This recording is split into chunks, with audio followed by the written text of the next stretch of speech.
Hey guys, what's up? It's Amena. So today I am going to be showing you my top 3 super easy and delicious Ethiopian meat dishes. In the beginning, when I was learning how to make Ethiopian foods, I remember I was so intimidated because everything looked so complicated and there was these unique Ethiopian spices that I've never heard about before, and it was like cooking for hours and hours and hours. But actually, over the years, I've kind of learned how to make Ethiopian food easy and yet still delicious. It's still super good. So Ethiopian TIBBS is basically like stir-fried meat and vegetables. There's actually a lot of different variations of TIBBS, like shakla TIBBS, zilzil TIBBS, awaze TIBBS. But in today's video, I'm gonna show you something that I like to call juicy TIBBS. So yeah, let's get started. So first things first, I'm going to take one red onion and I'm going to take the skin off and I'm going to cut that into like medium-sized pieces. This is like one large onion, but you can use a medium onion too. And then I'm just going to toss them in the pan so that they can start heating up.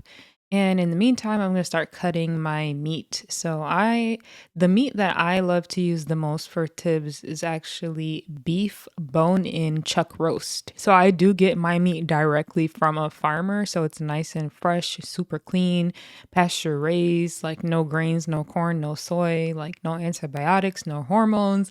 It's basically like meat from Ethiopia. It's so delicious. So yeah, I'm just taking this meat and I'm cutting it into bite-sized pieces. And as you can see, I am not discarding the fat or like the intermuscular tissue or any of that stuff.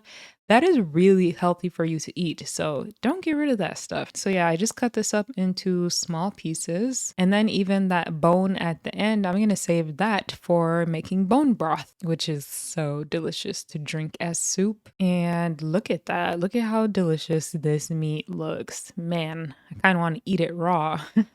Okay, so my onions are starting to brown and starting to soften. So at this point, I'm just going to add a little bit of kibe, which is Ethiopian spiced butter. And I just added maybe like 1 tablespoon. And then I'm going to add some pink Himalayan sea salt and just mix that around. I think I have my heat at a like medium at this point. And now I'm just going to add in my beef. Then I'm just taking a wooden spoon, stirring that around a bit. And the secret flavor in this, what makes it taste really good, is just using like one spoonful of berbere.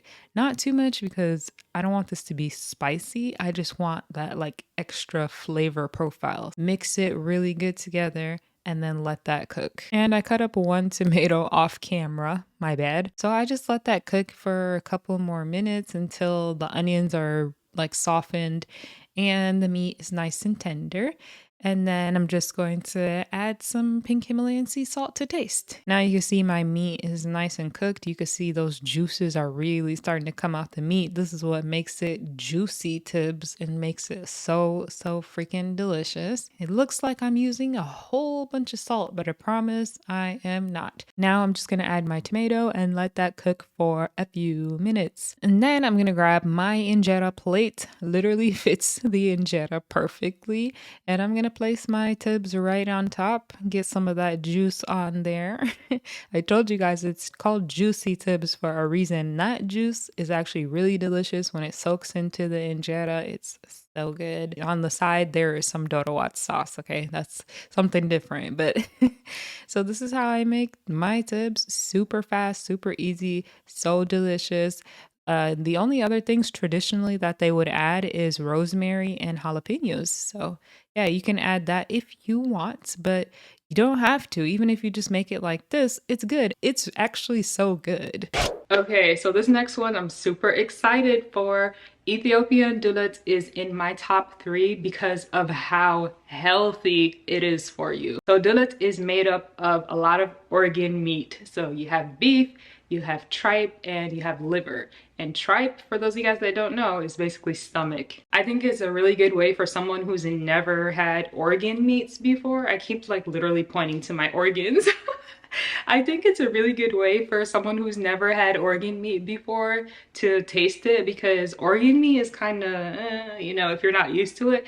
But in DULETs, like honestly, you can't even taste that you're eating organ meat. That's how good it is. And actually, fun fact, DULETs can be eaten raw or cooked. I like to eat DULET at least once a week because of how healthy it is. The liver alone is like a superfood, okay? Liver has so many freaking vitamins in it. It has vitamin A, B1, B2, B3, B5, B6, B9, B12, C, D, E, K, biotin, calcium, chromium, copper, iron, magnesium, manganese, molybdenum, phosphorus, potassium, selenium, zinc, choline, omega-3.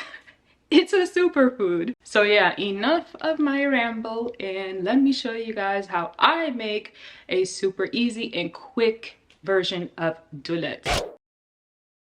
Now, tripe is something that's kind of harder to find in the US unless you go to a butcher shop or like a farmer's market. So I am actually not going to be using that in this recipe, but if you can get your hands on some tripe, then definitely include it. It'll be that much more healthier. And yeah, it's still very, very delicious. So let me show you guys how I make my DULET. All right, now for the most healthy recipe of all time, I am going to take about 1 pound of ground beef and also 1 pound of beef liver. I always laugh at the way that this is packaged because it literally looks like a heart. Every time I take it out, I'm like, why does my farmer package it like this? But no, it's not a heart. You can see I took the pieces apart. And now I am just going to start slicing up this liver into tiny, tiny pieces. I'm pretty much like mincing it and like almost like grounding it as small as possible. And really, donuts is like traditionally, this is how you cut it up, like super, super tiny. But really, I'm doing this for Elias because he will not eat this donut if the pieces of liver are too big. So, you know, because he's a baby, I gotta smash it up as tiny as possible. And this is the only part that's kind of a little bit time consuming. But honestly, once you are finished chopping and cutting and mincing and really getting that liver super, super, super tiny, it's pretty much done after that. All right, so now I'm just going to toss my beef liver into a pan and start cooking it. And you can see, like, I cut it up so well that this legitimately just looks like ground beef. You can't even tell that it's ground liver. So, anyways, all right, now I'm just going to take one onion. This is like a small onion, and I'm just going to chop that up into small pieces. Actually, it's not me. That's not my hand. That's Elias doing it. Just in case you guys are wondering if you like the hands look different. That is not me. That's why those onion pieces are kind of jagged.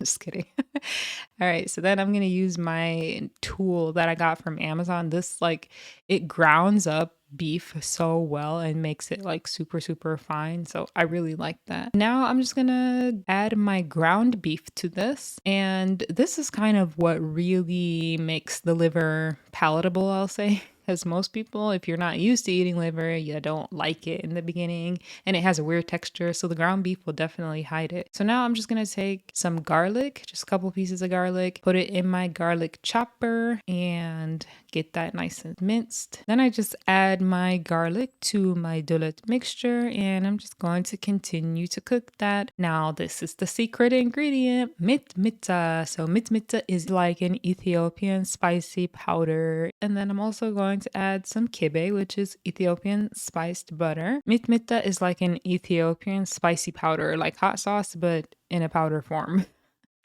Yeah, so I'm gonna add that. And then, of course, I'm gonna add my salt to taste using pink Himalayan sea salt.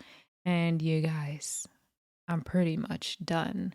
It is so easy. It is so delicious. It is so healthy and so nutritious. Whenever I feel like I'm getting sick or I don't feel well, I literally will just eat a bowl of this DULET and I swear to God, it makes me feel better because of so many vitamins and nutrients inside of that liver. And even though I didn't have the tripe, the stomach lining, it was still really, really good. All right, so last but not least, DINICH SIGA is basically like a beef and vegetable stew. And honestly, this is one of my favorites because of how delicious it is. If you're someone that's like never had Ethiopian food before, I feel like this is one of the safest options to go with in the beginning because it's really, really delicious. I haven't met anyone that says that they don't like DINICH SIGA. And also it's super easy to make. So let me show you guys how I make my DINICH SIGA. Come on.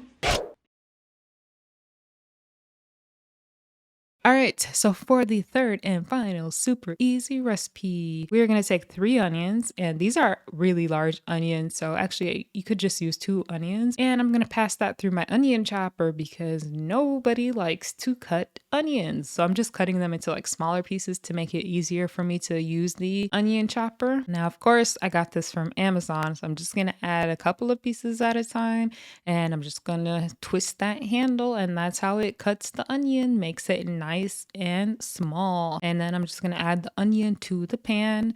A little trick, if you do get this little gadget, is in the beginning it might be a little bit hard for you. So if you kind of grab like the handle, not the little top spinny part, if you grab the actual handle and twist it, it'll be easier. So now me and Elias are double teaming right here and we're doing some garlic action. I'm putting it inside of the garlic smasher and Elias is smashing it. So yeah, we got our garlic done. And now, look at this meat, guys. So for this, I am going to be using beef bone-in arm roast, which is pretty much similar to chuck roast, if not the same thing. It's a super tender meat. It's so like soft and delicious. And this is directly from my farmer, and that's, just look at it. It's so fresh.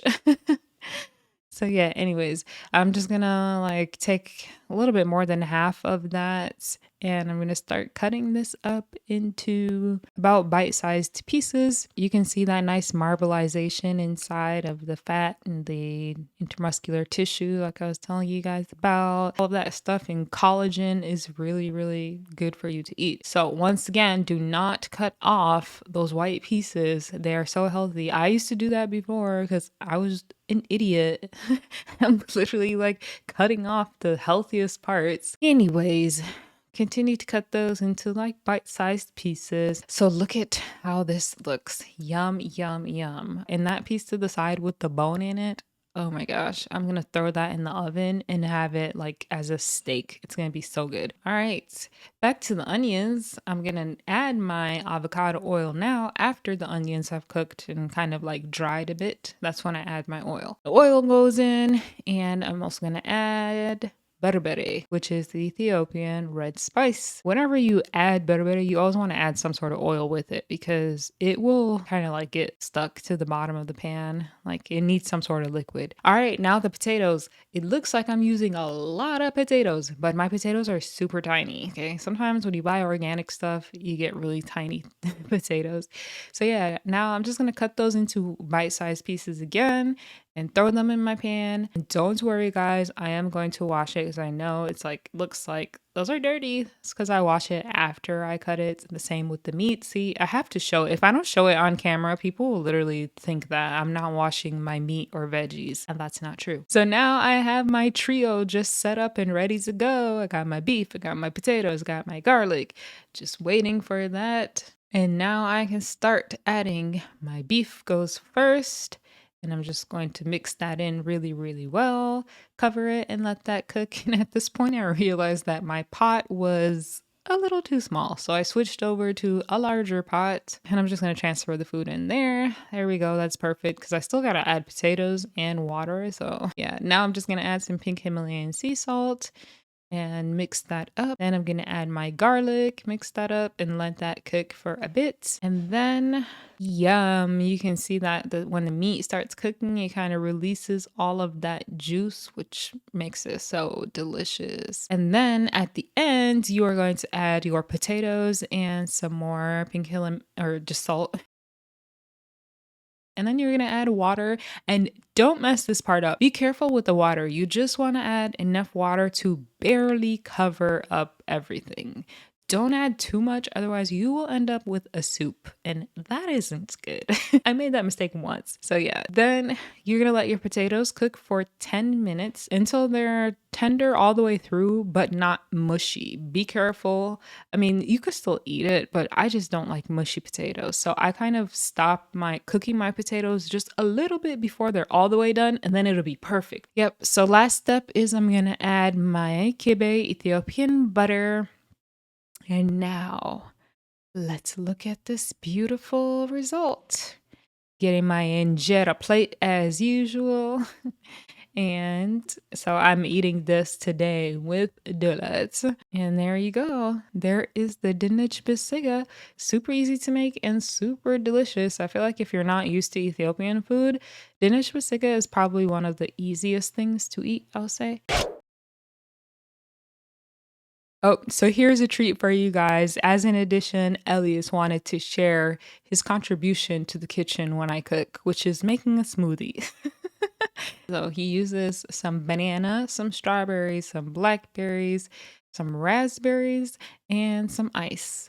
And then he puts some lemon in there, and then he puts some raw milk, covers that up, and then he blends it all together. There is no artificial sugars, no sugar added, like nothing. It's just only fruits, and it is so delicious. Look at it. It even looks good. So this is his recipe, and guys, I'm not gonna lie, his smoothie is actually delicious. So here's Elias drinking his smoothie.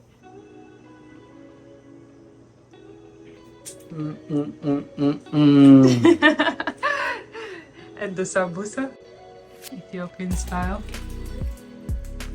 How's it? Delicioso. There's the try. I'm a keto. No. Yeah.